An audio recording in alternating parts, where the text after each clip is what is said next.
La Biblia. Le escribí las grandezas de mi ley y fueron tenidas por cosa extraña.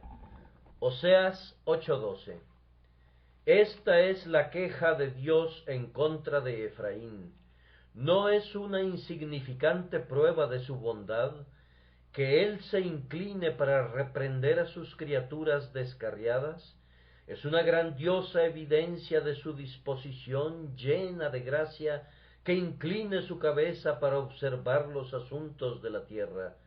Si él quisiera, podría envolverse con la noche como si fuese un vestido, podría poner las estrellas alrededor de su mano como si fueran un brazalete, y ceñir los soles alrededor de su frente como una diadema. Puede morar solo, lejos, muy por encima de este mundo, arriba en el séptimo cielo, y contemplar con calma y silenciosa indiferencia todas las actividades de las criaturas. Podría hacer como Júpiter, que según creían los paganos, se sentaba en perpetuo silencio, haciendo señas a veces con su terrible cabeza, para hacer que las parcas hicieran lo que le placiera, pero ignorando las cosas pequeñas de esta tierra y considerándolas indignas de llamar su atención, absorto en su propio ser, absorto en sí mismo, viviendo solo y apartado. Y yo, como una de sus criaturas, podría ascender a la cumbre de una montaña y mirar a las estrellas silenciosas y decirles: ustedes son los ojos de Dios, pero ustedes no me miran a mí. La luz de ustedes es un don de su omnipotencia, pero esos rayos no son sonrisas de amor para mí. Dios, el poderoso Creador, me ha olvidado. Soy una gota despreciable en el océano de la creación, una hoja seca en el bosque de los seres vivientes, un átomo en la montaña de la existencia. Él no me conoce. Estoy solo, solo. Pero no es así, amados. Nuestro Dios es de un orden diferente. Él nos observa a cada uno de nosotros. No existe ni un gorrión ni un gusano que no se encuentre en sus decretos. No hay una persona sobre la que no se posen sus ojos. Nuestros actos más secretos les son conocidos. Cualquier cosa que hagamos, que soportemos o que suframos, el ojo de Dios siempre descansa sobre nosotros y su sonrisa nos cubre, pues somos su pueblo, o su enojo nos envuelve, pues nos hemos apartado de él. Oh, Dios es 10.000 veces misericordioso, pues contemplando a la raza del hombre, no la arranca de la existencia con una sonrisa. Vemos por nuestro texto que Dios se interesa por el hombre, por cuanto dice a Efraín: le escribí las grandezas de mi ley, y fueron tenidas por cosa extraña. Pero vean cómo, cuando observa el pecado del hombre, no lo destroza ni lo rechaza a puntapiés, ni tampoco lo sacude por el cuello sobre el golfo del infierno hasta hacer tambalear su cerebro por el terror, para finalmente arrojarle en él para siempre. Por el contrario, Dios desciende del cielo para argumentar con sus criaturas, discute con ellas, se rebaja, por así decirlo, al mismo nivel del pecador, le expone sus quejas y define sus derechos. Oh Efraín, te he escrito las grandezas de mi ley, y fueron tenidas por cosa extraña. Vengo esta noche como enviado de Dios, amigos míos, para tratar con ustedes como embajador de Dios, para acusar de pecado a muchos de ustedes, para hacerles ver su condición con el poder del Espíritu, para convencerlos de pecado, de justicia y de un juicio venidero. El crimen del que los acuso es el pecado que leemos en este texto. Dios les ha escrito las grandezas de su ley y fueron tenidas por cosa extraña. Es precisamente sobre este bendito libro, la Biblia, que pretendo hablar el día de hoy. Aquí está mi texto, esta es palabra de Dios, aquí está el tema de mi sermón, un tema que demanda más elocuencia de la que poseo, un asunto sobre el que podrían hablar miles de oradores a la vez, un tema poderoso, amplio y un inagotable asunto que, aun consumiendo toda la elocuencia que hubiera hasta la eternidad, no quedaría agotado. Hoy tengo que decir tres cosas acerca de la Biblia, y las tres se encuentran en mi texto. Primero, su autor, le escribí. Segundo, sus temas, las grandezas de la ley de Dios. Y tercero, su tratamiento generalizado, fueron tenidas por la mayoría de los hombres por cosa extraña. Primero, entonces, en lo relativo a este libro, ¿quién es el autor? El texto nos dice que es Dios. Le escribí las grandezas de mi ley. Aquí está mi Biblia. ¿Quién la escribió? La abro y observo que se compone de una serie de tratados. Los primeros 5 libros fueron escritos por un hombre llamado Moisés.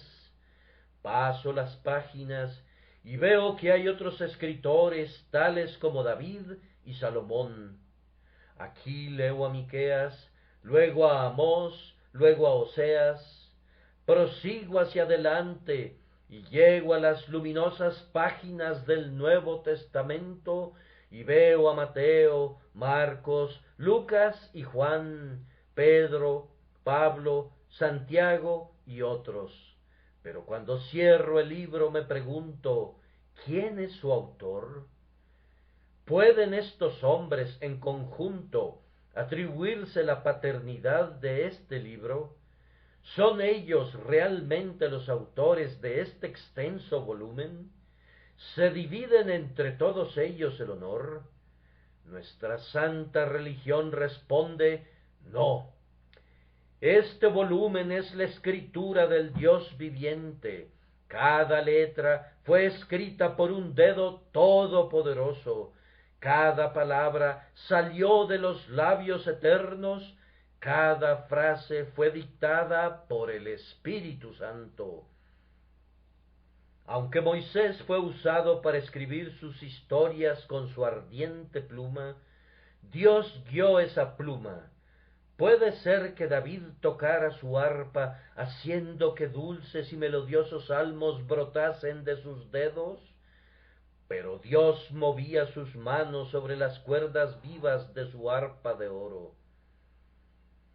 Puede ser que Salomón entonara cantares de amor o pronunciara palabras de sabiduría consumada, pero Dios dirigió sus labios e hizo elocuente al predicador. Si sigo al atronador Nahum cuando sus caballos aran las aguas, o a Habacuc cuando ve las tiendas de Cusán en aflicción, si leo a Malaquías cuando la tierra está ardiendo como un horno, si paso a la plácida página de Juan que nos habla del amor, o a los severos y fogosos capítulos de Pedro que habla del fuego que devora a los enemigos de Dios, o a Judas que lanza anatemas contra los adversarios de Dios, en todas partes veo que es Dios quien habla. Es la voz de Dios, no del hombre. Las palabras son las palabras de Dios, las palabras del Eterno, del Invisible, del Todopoderoso, del Jehová de esta tierra. Esta Biblia es la Biblia de Dios, y cuando la veo, me parece oír una voz que surge de ella diciendo: soy el libro de Dios, hombre, léeme. Soy la escritura de Dios, abre mis hojas, porque fueron escritas por Dios, léelas, porque Él es mi autor, y lo podrás ver visible y manifiesto en todas partes. Le escribí las grandezas de mi ley. ¿Cómo sabemos que Dios escribió este libro? No intentaré responder a esta pregunta. Podría hacerlo si quisiera, porque hay razones y argumentos suficientes, pero no pienso robarles su tiempo esta noche exponiendo esos argumentos a la consideración de ustedes. Pero no voy a hacer eso. Si quisiera, les podría decir que la grandeza del estilo está por encima de cualquier escritura mortal, y que todos los poetas que en el mundo han existido, con todas sus obras juntas, no podrían ofrecernos una poesía tan sublime, ni un lenguaje tan poderoso como los podemos encontrar en las escrituras. Quisiera insistir en que los temas que se tratan en la Biblia están más allá del intelecto humano, que el hombre nunca hubiera podido inventar las grandes doctrinas de una Trinidad en la deidad, que el hombre nunca hubiera podido decirnos nada de la creación del universo, ningún ser humano hubiera podido ser el autor de la sublime idea de la providencia, que todas las cosas son ordenadas según la voluntad de un grandioso Ser Supremo, y que todas ellas obran conjuntamente para bien. Podría hablarles acerca de su honestidad, pues relatas las fallas de sus escritores, de su unidad, pues nunca se contradice, de su sencillez magistral, para que el más simple pueda leerla. Y podría mencionar 100 cosas más que podrían demostrar con claridad que el libro es de Dios, pero no he venido aquí para hacerlo. Soy un ministro cristiano, y ustedes son cristianos, o profesan serlo, y ningún ministro cristiano necesita sacar a luz argumentos de los paganos para rebatirlos. Es la insensatez más grande del mundo. Los infieles, pobres criaturas, no conocen sus propios argumentos hasta que nosotros se los decimos, y ellos, juntándolos poco a poco, vuelven a arrojarlos como lanzas sin puntas contra el escudo de la verdad. Es una insensatez sacar estos tizones del fuego del infierno, aun si estamos bien preparados para apagarlos. Dejemos que los hombres del mundo aprendan el error por sí mismos. No seamos propagadores de sus falsedades. Es cierto que hay predicadores que, no contando con los suficientes argumentos, los sacan de cualquier parte, pero los hombres elegidos del propio Dios no necesitan hacer eso. Ellos son enseñados por Dios, y Dios les suministra los temas, las palabras y el poder. Quizás haya alguien hoy que haya venido sin fe, un hombre racionalista, un libre pensador. Con ese hombre no voy a discutir. Confieso que no estoy aquí para participar en controversias, sino para predicar lo que conozco y siento. Pero yo también fui como ese hombre. Hubo una mala hora en mi vida cuando solté el ancla de mi fe. Yo corté el cable de mis creencias, y no queriendo estar ya por más tiempo al abrigo de las costas de la revelación, dejé que mi nave anduviera a la deriva, impulsada por el viento. Dije a la razón, sé tú mi capitán. Dije a mi propio cerebro, sé tú mi timón. Y así comencé mi loco viaje. Gracias a Dios, ya todo eso terminó. Pero les contaré su breve historia. Fue una navegación precipitada por el tempestuoso océano del libre pensamiento. Conforme avanzaba, los cielos empezaron a oscurecerse, pero para compensar esa deficiencia, las aguas eran brillantes con fulgores esplendorosos. Yo veía que volaban chispas agradables y pensé, si esto es el libre pensamiento, es algo maravilloso. Mis pensamientos parecían gemas, y yo esparcía estrellas con mis dos manos. Pero pronto, en lugar de aquellos fulgores de gloria, vi horrendos demonios, fieros y terribles, surgiendo de las aguas, y conforme proseguía, ellos rechinaron sus dientes haciendo gestos burlones, se aferraron a la proa de mi barco y me arrastraron, mientras yo, en parte, me sentía feliz por la velocidad a la que iba, pero, sin embargo, me estremecía por la rapidez terrífica con la que dejaba atrás los viejos pilares de mi fe. Conforme seguía avanzando a una velocidad espeluznante, comencé a dudar hasta de mi propia existencia, dudaba que el mundo existiera, dudaba que hubiera tal cosa como mi propio yo, llegué al borde del mismo de los dominios sombríos de la incredulidad, me fui hasta el fondo mismo del mar de la infidelidad, dudaba de todo.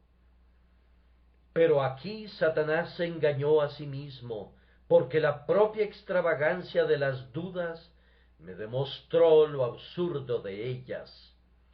Justo cuando vi el fondo de ese mar, escuché una voz que decía, ¿acaso esta duda puede ser verdad? A causa de este pensamiento volví a la realidad, me desperté de ese sueño de muerte que, sabe Dios, podría haber condenado mi alma y destruido mi cuerpo si no hubiese despertado. Cuando me levanté, la fe tomó el timón. A partir de ese momento ya no dudé. La fe condujo mi barca de regreso. La fe gritaba, lejos de aquí, lejos de aquí.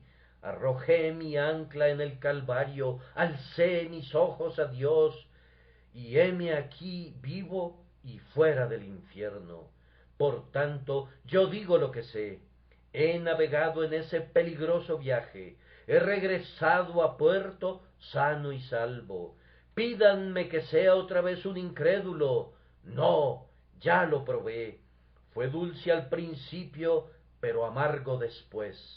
Ahora, atado al Evangelio de Dios más firmemente que nunca, parado sobre una roca más dura que el diamante, desafío los argumentos del infierno a que me muevan, porque yo sé a quién he creído, y estoy seguro que es poderoso para guardar mi depósito para aquel día.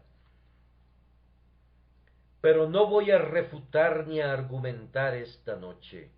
¿Ustedes profesan ser hombres cristianos? Pues de lo contrario no estarían aquí.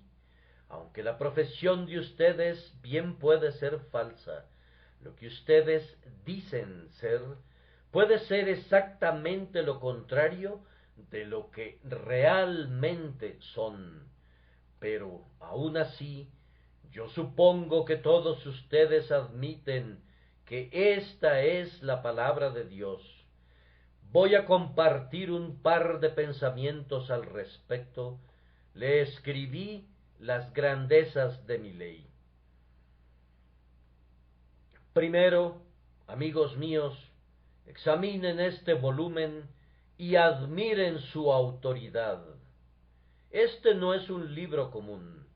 No contiene los dichos de los sabios de Grecia, ni los discursos de los filósofos de la antigüedad. Si estas palabras hubieran sido escritas por el hombre, podríamos rechazarlas, pero, déjenme pensar un pensamiento solemne, que este libro es la letra de Dios, que estas son sus palabras. Déjenme investigar su antigüedad, está fechado en las colinas del cielo. Permítanme que mire sus letras, lanzan destellos de gloria en mis ojos. Déjenme leer sus capítulos, su significado es grandioso y contienen misterios escondidos. Vayamos a las profecías, están llenas de inefables maravillas. Oh libro de los libros, ¿y fuiste tú escrito por mi Dios? Entonces me postro ante ti. Tú, libro de vasta autoridad, tú eres una proclamación del emperador del cielo. Lejos esté de mí ejercitar mi razón para contradecirte. Razón, tu función es considerar y averiguar lo que este volumen quiere decir y no establecer lo que debería decir. Vamos, ustedes, mi razón y mi intelecto, siéntense y escuchen, porque estas palabras son las palabras de Dios. Me siento incapaz de extenderme en este pensamiento. Oh, si ustedes pudieran recordar siempre que esta Biblia fue verdadera y realmente escrita por Dios. Oh, si se les hubiera permitido entrar a las cámaras secretas del cielo y hubieran podido contemplar a Dios cuando tomaba su pluma y escribía estas letras, entonces con seguridad las respetarían. Pero son efectivamente el manuscrito de Dios, tanto como si ustedes hubieran visto a Dios escribiéndolas. Esta Biblia es un libro de autoridad, es un libro autorizado, pues lo escribió Dios. Oh, tiemblen, tiemblen, no sea que alguien lo desprecie, observen su autoridad, porque es la palabra de Dios. Entonces, puesto que Dios la escribió, notemos su veracidad.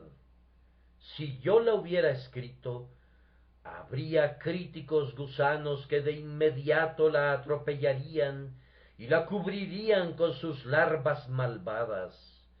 Si yo la hubiera escrito, no faltarían hombres que la destrozarían de inmediato y tal vez con mucha razón. Pero esta es la palabra de Dios. Acérquense ustedes, críticos, y encuéntrenle alguna falla. Examínenla desde su Génesis hasta su Apocalipsis y encuéntrenle un error. Esta es una veta de oro puro sin mezcla de ninguna sustancia terrena. Esta es una estrella sin mancha, un sol de perfección, una luz sin sombra, una luna sin su palidez, una gloria sin penumbra.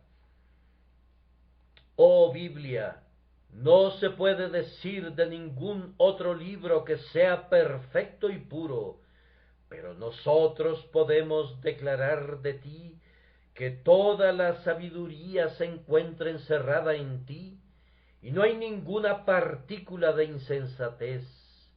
Este es el juez que pone fin a toda discusión allí donde la inteligencia y la razón fracasan. Este libro no tiene mancha de error, sino que es puro, sin mezclas, la verdad perfecta. ¿Por qué? porque Dios lo escribió. Acusen a Dios de error si quieren. Díganle que su libro no es lo que debería ser.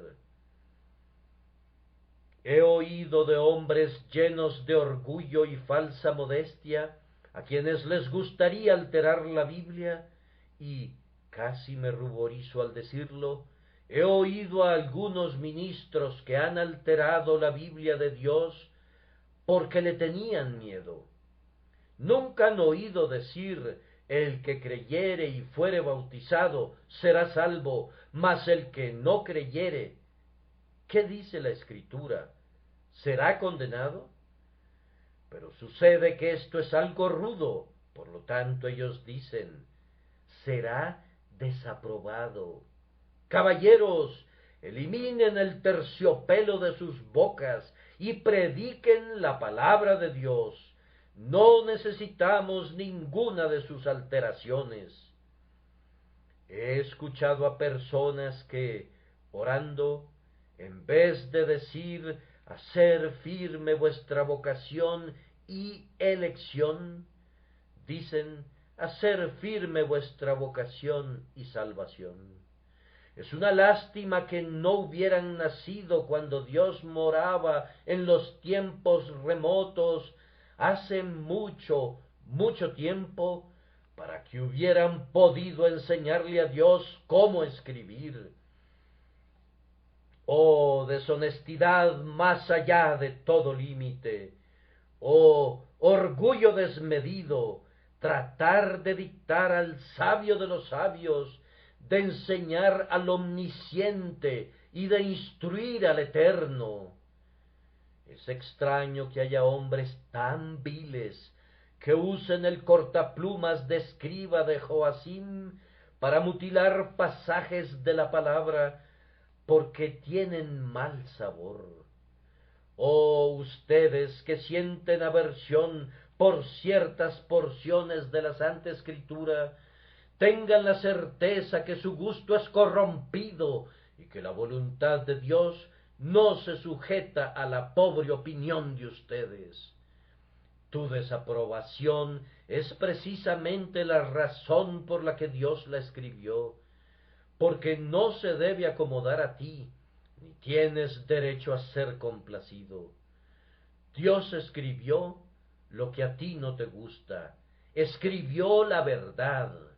Oh, postrémonos en reverencia ante ella, pues Dios la inspiró, es pura verdad. De esta fuente mana aqua vitae, el agua de vida, sin ninguna partícula de tierra. De este sol nacen rayos de esplendor sin sombra alguna. Bendita Biblia, tú eres toda la verdad. Bendita Biblia, tú eres toda verdad. Antes de dejar este punto, detengámonos a considerar la misericordia de Dios al habernos escrito una Biblia. Él podía habernos dejado sin ella, que anduviéramos a tientas nuestro camino de tinieblas, como los ciegos palpan buscando la pared. Podía habernos dejado en nuestro extravío, con la estrella de la razón como nuestra única guía. Recuerdo una historia del señor Hume, quien constantemente afirmaba que la luz de la razón es suficiente en abundancia. Estando en casa de un buen ministro de Dios una noche, había estado discutiendo sobre este asunto, manifestando su firme convicción en la suficiencia de la luz de la naturaleza. Al salir, el ministro le ofreció una vela para que se pudiera alumbrar al bajar las escaleras. Él dijo: no, la luz de la naturaleza será suficiente, con la luna me bastará. Pero ocurrió que una nube estaba ocultando a la luna y cayó escaleras abajo. Dijo el ministro, a pesar de todo, hubiera sido mejor haber tenido alguna lucecita desde arriba, señor Hume. Entonces, aun suponiendo que la luz natural fuera suficiente, sería mejor que tuviéramos un poco de luz desde arriba, y de esta manera estaríamos seguros de estar en lo correcto. Es mejor tener dos luces que una. La luz de la creación es muy brillante. Podemos ver a Dios en las estrellas. Su nombre está escrito con letras de oro en el rostro de la noche. Pueden descubrir su gloria en las olas del océano, sí, y en los árboles del campo. Pero es mejor leer en dos libros que en uno.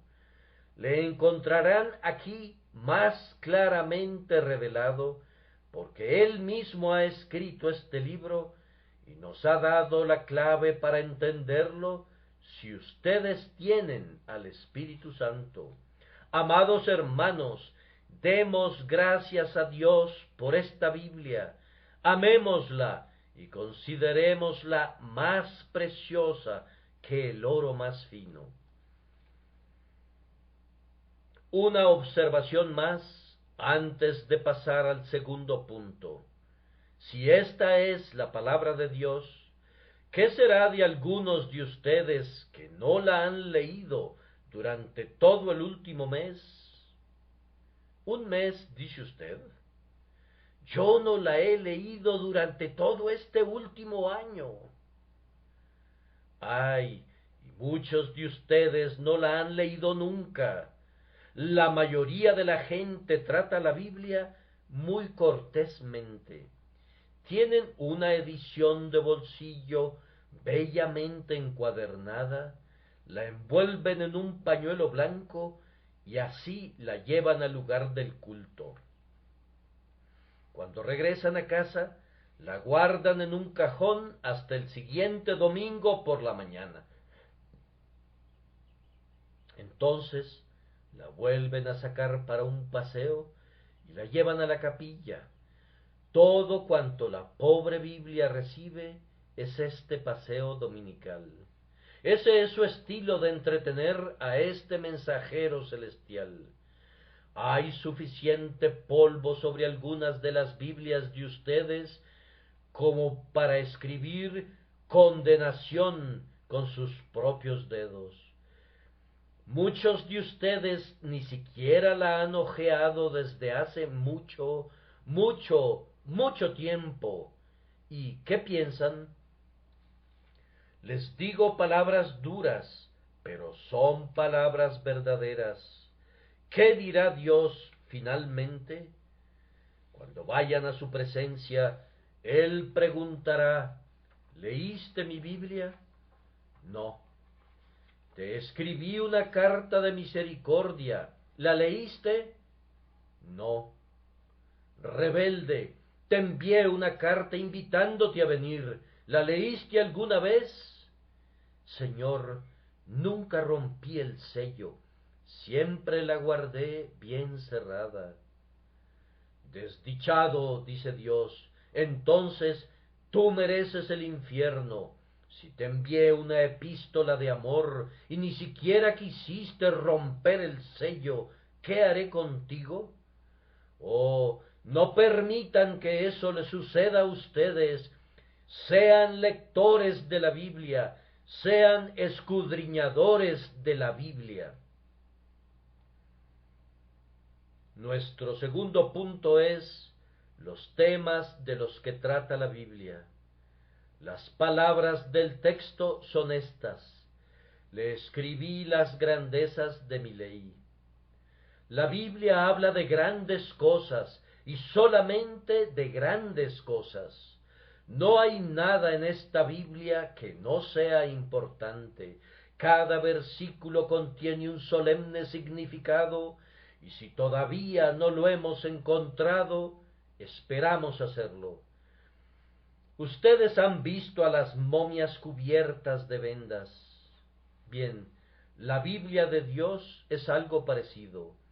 Hay numerosos rollos de lino blanco tejidos en el telar de la verdad, de manera que tendrán que continuar desenvolviendo rollo tras rollo, hasta encontrar el verdadero significado de lo que está escondido, y cuando crean haberlo hallado, aún continuarán desentrañando las palabras de este maravilloso volumen por toda la eternidad. No hay nada en la Biblia que no sea grandioso. Permítanme dividir para ser más breve. Primero, todas las cosas en esta Biblia son grandiosas. Segundo, algunas cosas son las más grandiosas de todas. Todas las cosas de la Biblia son grandiosas. Algunas personas piensan que no importa la doctrina que uno crea, que da lo mismo asistir a una iglesia o a otra, que todas las denominaciones son iguales. Hay un ser, la señora Intolerancia, a la que detesto más que a nadie en el mundo y a la que jamás he hecho ningún cumplido ni he elogiado. Pero hay otra persona a la que odio igualmente. Se trata del señor Latitudinarismo, individuo bien conocido que ha descubierto que todos somos iguales. Ahora, yo creo que una persona puede ser salva en cualquier iglesia. Algunas han sido salvas en la iglesia de Roma, unos pocos hombres benditos cuyos nombres podría citar aquí. También sé, bendito sea Dios, que grandes multitudes son salvas en la iglesia de Inglaterra. En ella hay una hueste de sinceros y piadosos hombres de oración. Creo que todas las ramas del protestantismo cristiano tienen un remanente según la elección de gracia y necesitan tener, algunas de ellas, un poco de sal, pues de lo contrario se corromperían. Pero cuando me digo, ¿se imaginan que las coloco a todas al mismo nivel? ¿Están todas igualmente en lo cierto? Una dice que el bautismo de infantes es correcto, otras afirman que no es correcto. Algunos dicen que ambas tienen razón, pero yo no lo veo así. Una enseña que somos salvos por la gracia soberana, otra dice que no, sino que es nuestro libre albedrío el que nos salva. Con todo, otros dicen que las dos están en lo cierto. Yo no lo entiendo así. Una dice que Dios ama a su pueblo y nunca dejará de amarlo. Otra afirma que no amó a su pueblo antes de que ese pueblo lo amara, que unas veces lo ama y otras deja de amarlo volviéndole la espalda. Ambas pueden tener razón en lo esencial, pero nunca cuando una dice sí y otra no. Para verlo así necesitaría unos lentes que me ayudaran a ver hacia atrás y hacia adelante al mismo tiempo. No puede ser, señores, que ambas tengan razón, a pesar de que hay quien dice que las diferencias no son esenciales. Este texto dice, le escribí las grandezas de mi ley. No hay nada en la Biblia de Dios que no sea grandioso. ¿Se han detenido a pensar alguna vez cuál es la religión más pura? Oh, dicen, nunca nos hemos molestado con eso. Nosotros simplemente vamos donde nuestro padre y nuestra madre fueron. Ah, esa es ciertamente una razón muy profunda. Ustedes van donde sus padres fueron. Yo creía que ustedes eran gente sensata y nunca pensé que se dejaran llevar por otros en vez de por su propia convicción. Yo amo a mis padres sobre todo lo que respira, y el solo hecho de que creyeran que una cosa es verdad me ayuda a pensar que lo es. Pero yo no les he seguido.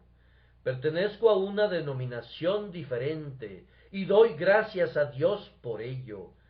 Puedo recibirlos como hermanos y hermanas en Cristo, pero nunca pensé que, porque ellos fueran una cosa, yo tenía que ser lo mismo. Nada de eso. Dios me dio un cerebro y debo utilizarlo. Y si ustedes tienen algún intelecto, deben usarlo también. Nunca digan que no importa. Claro que importa. Todo cuanto Dios ha escrito aquí es de importancia eminente. Él jamás hubiera escrito algo que fuera indiferente. Todo cuanto hay aquí tiene un valor.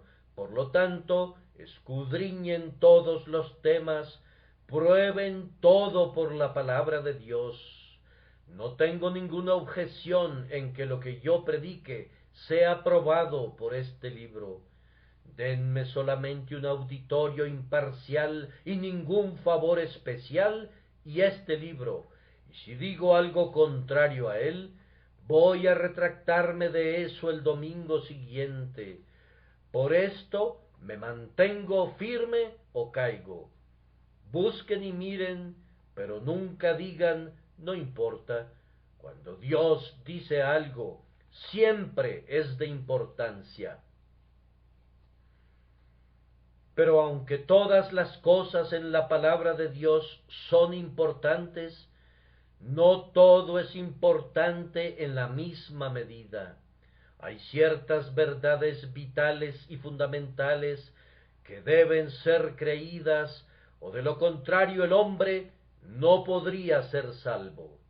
Si quieren saber qué es lo que deben creer para ser salvos, encontrarán las grandezas de la ley de Dios entre estas cubiertas. Todas están contenidas aquí.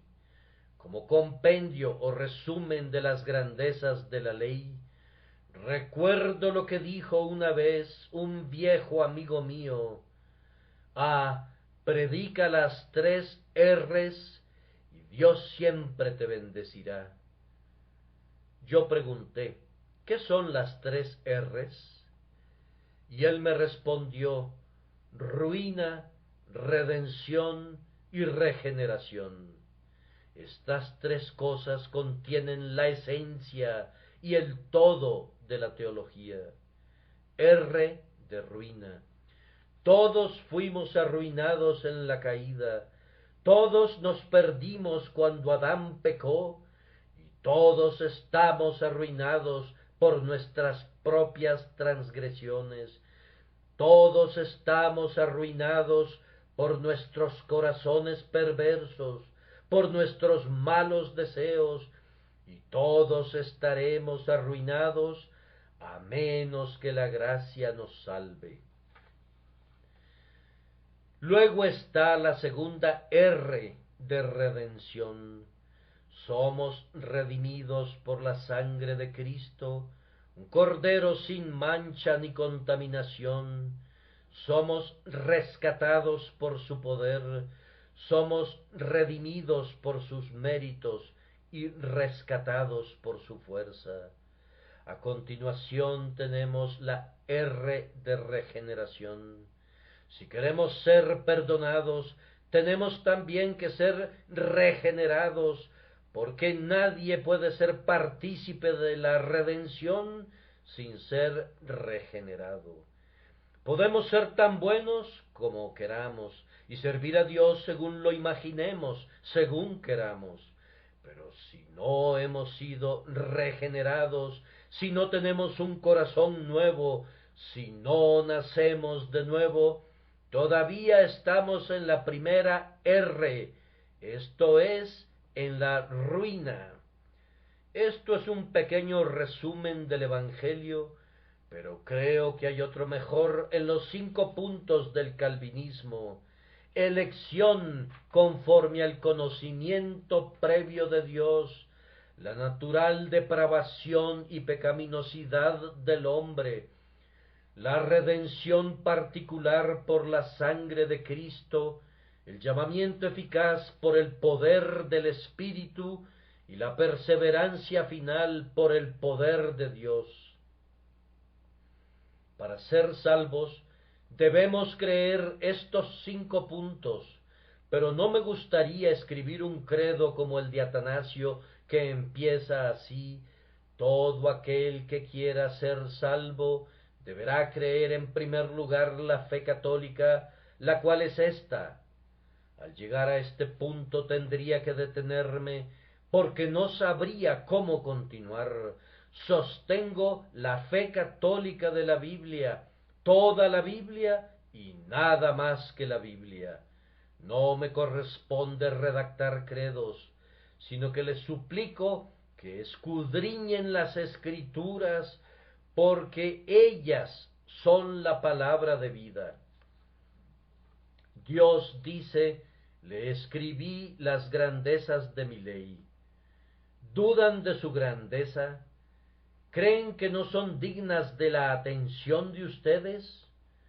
Hombre, piensa un momento. ¿Dónde te encuentras ahora? He aquí, en un estrecho trozo de tierra, en mitad de 2 mares sin límites, 1 pulgada de tiempo, el espacio de un momento, puede alojarme en aquel lugar celestial o encerrarme en el infierno. Recuerdo que una vez estaba yo en la playa, en una estrecha franja de tierra, sin preocuparme que la marea pudiera subir. Las olas lavaban constantemente a ambas orillas, y envuelto en mis pensamientos, permanecí allí por largo rato. Cuando quise regresar, me encontré ante una dificultad. Las olas habían cortado el camino. De la misma manera, todos nosotros caminamos cada día por una estrecha senda, y hay una ola que sube más y más. Vean cuán cerca está de sus pies, y otra ola se estrella a cada tic-tac del reloj. Nuestros corazones, como sordos tambores, están redoblando marchas fúnebres camino de la tumba. Cada momento que vivimos es un avance hacia la tumba, pero este libro me dice que, si soy convertido, cuando muera me recibirá un cielo de gozo y amor. Los ángeles me esperarán con sus brazos abiertos, y yo, llevado por las potentes alas de los querubines, sobrepasaré al rayo y me remontaré más allá de las estrellas al trono de Dios, para morar allí para siempre. Lejos de un mundo de pecado y dolor, moraré allí siempre con Dios. Oh, esto hace que mis ojos derramen lágrimas tibias, esto hace que mi corazón se vuelva demasiado grande para mi pecho, y mi cerebro gire ante el solo pensamiento de: Jerusalén, mi hogar feliz, tu nombre es siempre dulce para mí. Oh, esa dulce escena más allá de las nubes, dulces campos revestidos de verde vivo y ríos de delicia. ¿No son estas cosas grandiosas? Pero entonces, pobre alma no regenerada, la Biblia dice que si tú estás perdido para siempre. Te dice que si mueres sin Cristo, sin Dios, no hay esperanza para ti, que hay un lugar sin ningún rayo de esperanza, donde leerás grabado con letras de fuego: conocías tu deber, pero no lo cumpliste. Te dice que serás echado de su presencia con un: apartaos de mí. ¿Acaso no es grandioso todo eso? Sí, señores, tanto como el cielo es deseable, y el infierno aborrecible, el tiempo breve y la eternidad infinita, como el alma es preciosa, el dolor debe ser evitado y el cielo debe ser buscado, como Dios es eterno y como sus palabras son ciertas. Estas cosas son grandiosas, son cosas que ustedes deben escuchar. Nuestro último punto es el trato que la pobre Biblia recibe en este mundo. La Biblia está considerada como una cosa extraña. ¿Qué quiere decir que la Biblia sea considerada como una cosa extraña? En primer lugar, quiere decir que es completamente ajena a muchas personas porque nunca la leen. Recuerdo que en cierta ocasión yo estaba leyendo la sagrada historia de David y Goliat y estaba una persona presente bastante entrada en años, quien me dijo: Dios mío, qué historia tan interesante, ¿en qué libro está?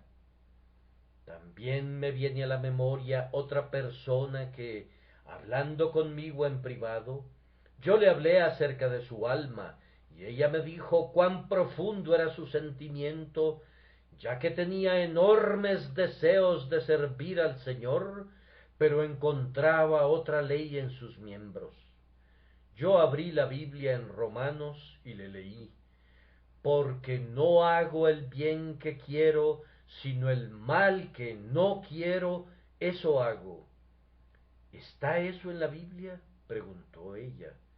Yo no sabía eso.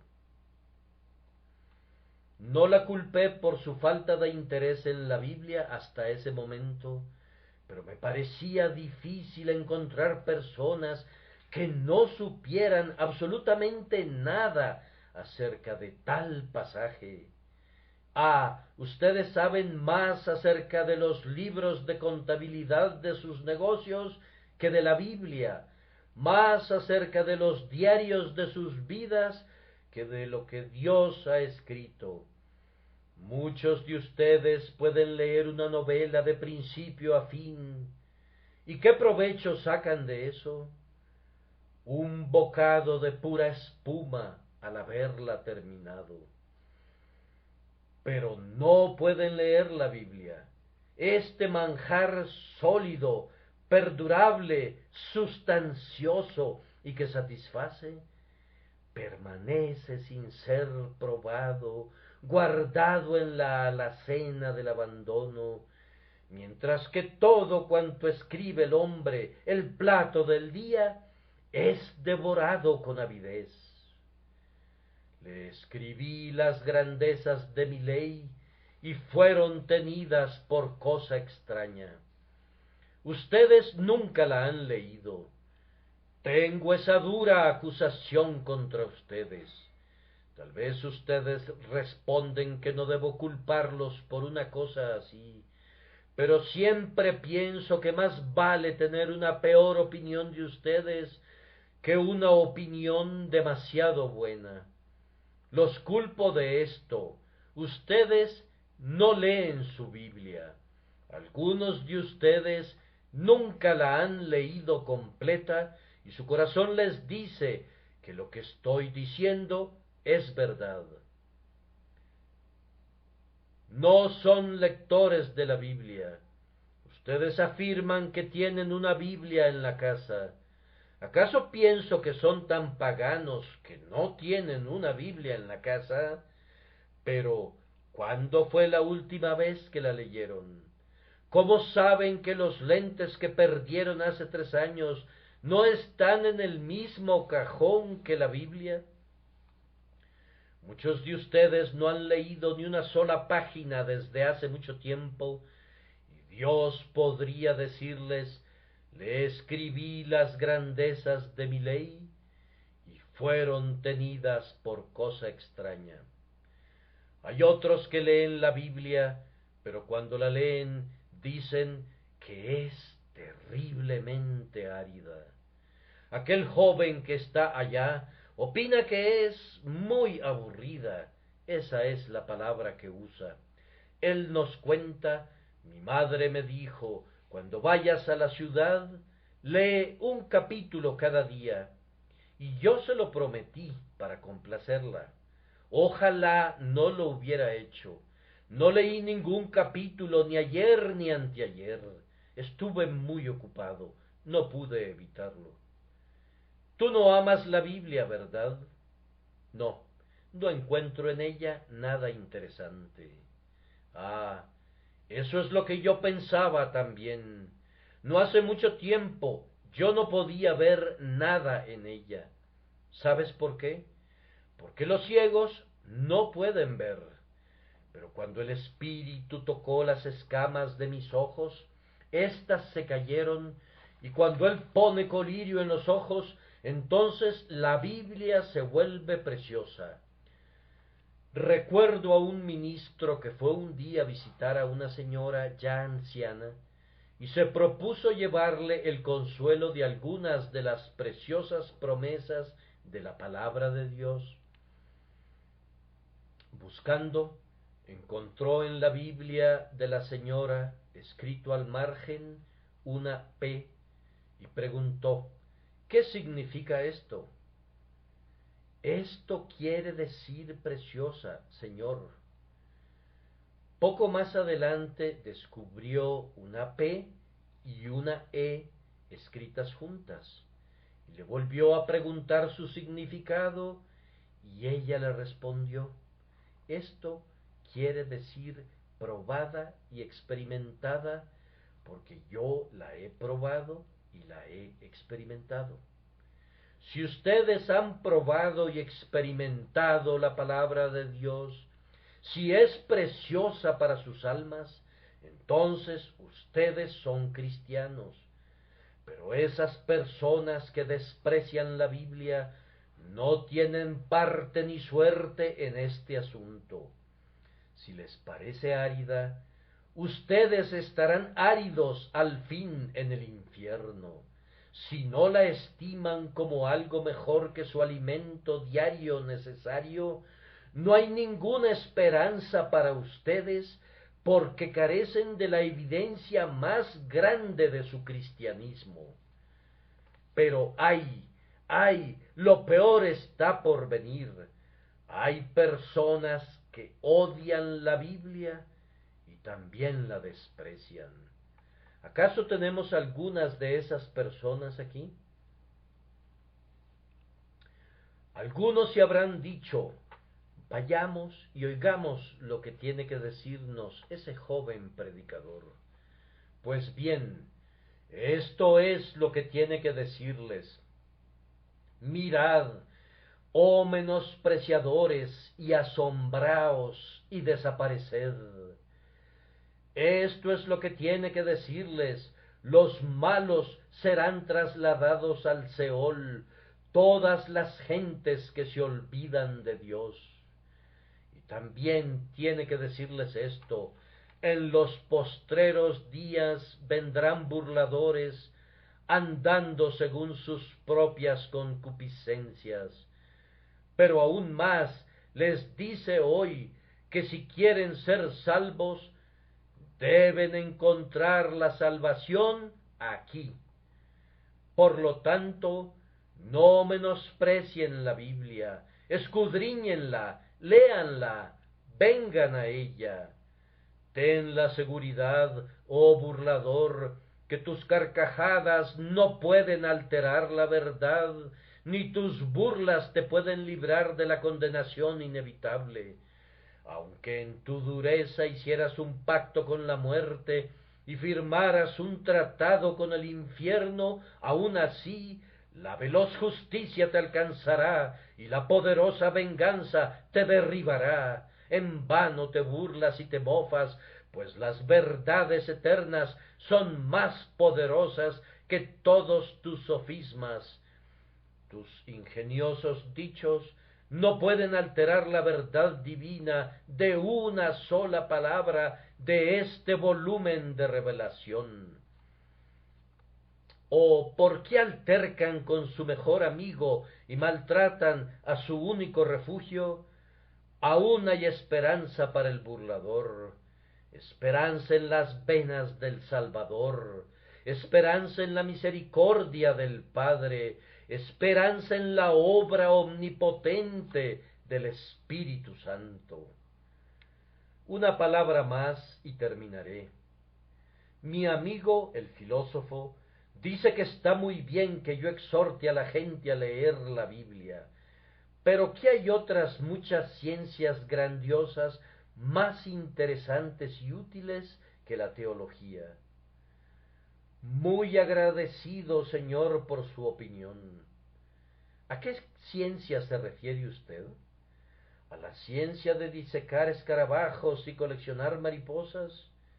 No, ciertamente no es a esa. ¿A la ciencia de analizar las rocas y de tomar muestras de la tierra y hablarnos de sus diferentes estratos? No, tampoco a esa precisamente. ¿A qué ciencia, pues? Él me responde, todas las ciencias en general son más importantes que la Biblia. Ah, Señor, esa es su opinión, y habla de esa manera porque está lejos de Dios, pues la ciencia de Jesucristo es la más excelente de las ciencias. Que nadie deje la Biblia porque no es un libro culto y de sabiduría. Lo es. ¿Quisieran saber de astronomía? Está aquí. Ella habla del sol de justicia y de la estrella de Belén. ¿Quieren saber de botánica? Está aquí. Ella habla de unas plantas de renombre, el lirio de los valles y la rosa de Sarón. ¿Quieren saber de geología y mineralogía? Pueden aprender eso en la Biblia. Pueden leer acerca de la roca de los siglos y de la piedrecita blanca con un nombre nuevo grabado, el cual ninguno conoce, sino aquel que lo recibe. ¿Quieren estudiar historia? Aquí están los anales más antiguos del género humano. Cualquiera que sea la ciencia de que se trate, vengan y búsquenla en este libro. Esa ciencia está aquí. Vengan y beban de esta hermosa fuente del conocimiento y de la sabiduría, y descubrirán que serán hechos sabios para salvación. Sabios e ignorantes, niños y hombres, caballeros de cabellos blancos, jóvenes y muchachas, a ustedes les hablo, les pido y les suplico, respeten la Biblia y escudriñenla, porque a ustedes les parece que en ella tienen la vida eterna, y ella es la que da testimonio de Cristo. He terminado. Vayamos a casa y pongamos en práctica cuanto hemos oído. Conozco a una señora que, cuando se le preguntó sobre lo que recordaba del sermón del pastor, dijo, no recuerdo nada del mismo. Tenía que ver con pesas falsas y medidas fraudulentas, y yo no recordé nada excepto que cuando llegué a casa tenía que quemar mis medidas de grano. Así que si recuerdan cuando lleguen a sus casas quemar sus medidas, si recuerden cuando llegan a sus casas leer la Biblia, yo habré dicho lo suficiente. Quiera Dios, en su infinita misericordia, cuando lean la Biblia, poner en sus almas los rayos iluminadores del sol de justicia, por la obra del siempre adorable Espíritu. De este modo, todo cuanto lean será de provecho y para salvación. Podemos decir de la Biblia que es el escaparate del consejo revelado, en donde la felicidad y el dolor están colocados de tal manera que todo hombre sabe qué le corresponderá si interpreta todo correctamente. Es el índice de la eternidad, no podrá dejar de recibir la eterna felicidad quien se guíe por este mapa, ni puede equivocarse quien hable por él. Es el libro de Dios, quiero decir, el Dios de los libros, y pido que el que mire con enojo esa expresión como demasiado aventurada, ahogue sus pensamientos en silencio hasta encontrar otra.